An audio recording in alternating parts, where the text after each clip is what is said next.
जेव्हा अडचण येते तेव्हा बहीण कधी माहेरी पदर पसरून जात नाही. ती स्वतःच्या सासरचं जे काय असेल ते वाचवते आणि नवऱ्याला म्हणते तेवढं बाबा माझ्या माहेरी पाठवू दे मला, आज माझं माहेर अडचणीत आहे. करतात की नाही बहिणी अशा? कधी माहेर कुणाचाच अडचणीत येऊ नये बाई, पण त्या महिलेचा जीव आणि त्या बहिणीचा जीव त्या माहेरात आयुष्यभर अडकलेला असतो. कारण का ती प्रेमाची नाती असतात, त्याच्यात व्यवहार नसतो.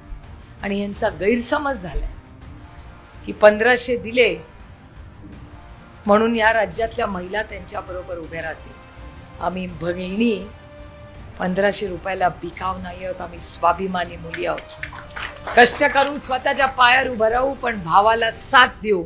भावाला कधी आम्ही रस्त्यावर किंवा माहेरला कधी रस्त्यावर सोडू देणार नाही.